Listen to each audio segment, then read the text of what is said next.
यह कहानी एक छोटे से गांव की है जिसका नाम था कुहासा। गांव का वातावरण हमेशा धुंध और अंधेरे में डूबा रहता था, जैसे कोई परछाई हमेशा वहां मौजूद रहती हो। यह गांव सदियों से एक अजीब राज को छिपाए हुए था। यह घटना लगभग 30 साल पहले की है, जब गांव के कुएं के पास एक भूतिया आत्मा का जन्म हुआ। कुहासा गांव के पास एक पुराना कुआं था, जो कभी गांव वालों के लिए पानी का मुख्य स्रोत था। लेकिन कुछ सालों से कुएं का पानी सूख चुका था और उसके चारों ओर एक अजीब सी खामोशी छाई हुई थी। लोग कहते थे, जो रात में इस कुएं के पास जाता है उसे जीवित लौटने की उम्मीद नहीं होती।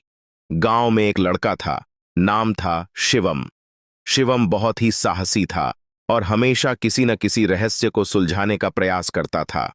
एक दिन उसने सुना कि कुएं के पास रात को एक अदृश्य शोर सुनाई देता है, जैसे कोई चीखें मार रहा हो।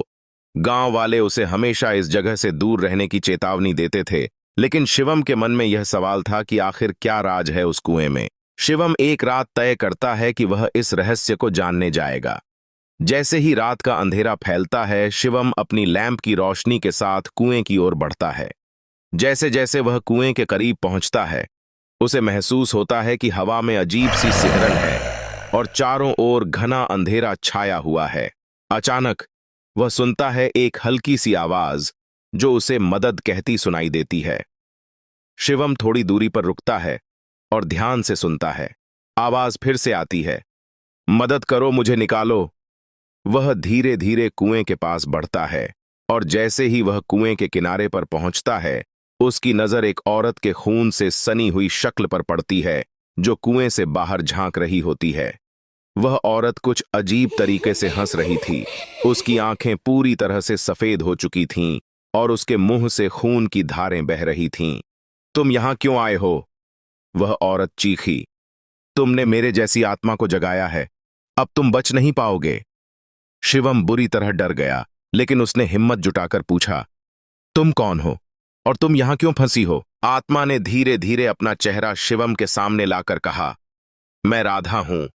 मैं इस कुएं के पास मारी गई थी। मेरे साथ अन्याय हुआ था। वे मुझे झूठे आरोपों में फंसाकर इस कुएं में डालकर मार डाले। अब मेरी आत्मा शांति की तलाश में है, लेकिन मैं तुम्हें चेतावनी देती हूं, जो भी इस कुएं के पास आएगा वह मेरी सजा का हिस्सा बनेगा। शिवम ने देखा कि कुएं के अंदर कुछ कंकाल पड़े हुए थे, जो कभी उस औरत के थे। जैसे ही उसने ध्यान से देखा, उसे एक पुरानी किताब का एक हिस्सा कुएं के किनारे पड़ा हुआ मिला। किताब में लिखा था कि राधा की आत्मा एक शापित आत्मा बन गई थी और उसका शाप गांव के ऊपर था। जो भी इस कुएं के पास जाएगा वह उसकी सजा का शिकार होगा। कुएं के पानी में जो कोई भी उतरता वह कभी वापस नहीं लौटता। शिवम ने समझा कि अब उसे इस आत्मा को शांति दिलाने का तरीका खोजना होगा, वरना वह गांव को भी नष्ट कर सकती है। वह गांव के बुजुर्गों के पास जाता है और उनसे राधा के बारे में पूछता है। बुजुर्ग बताते हैं कि राधा की हत्या एक जमींदार के आदेश पर हुई थी, क्योंकि वह उसकी जमीन पर कब्जा करना चाहता था। राधा को सजा देने के बाद उसका शव कुएं में फेंक दिया गया था। शिवम रात के अंधेरे में फिर से कुएं के पास पहुंचता है। इस बार उसके साथ एक ताबीज और कुछ तंत्र मंत्र की किताब होती है। जैसे ही वह कुएं के पास जाता है, राधा की आत्मा फिर से सामने आती है, लेकिन अब उसकी आंखों में और भी अधिक गुस्सा और नफरत होती है। वह कहती है, तुमने फिर से मुझे जगाया, अब तुम्हारी जान नहीं बचेगी। शिवम डरते हुए तंत्र मंत्र का उच्चारण करता है। कुएं में अचानक एक तेज रोशनी फैल जाती है और राधा की चीखें हवा में गूंजने लगती हैं। वह कांपती हुई राधा की आत्मा कहती है, तुमने मेरी मुक्ति की राह खोली है, लेकिन तुम्हें मेरी सजा मिलेगी। शिवम पूरी ताकत से मंत्र बोलता है और अचानक राधा की आत्मा चिल्लाते हुए कुएं में समा जाती है।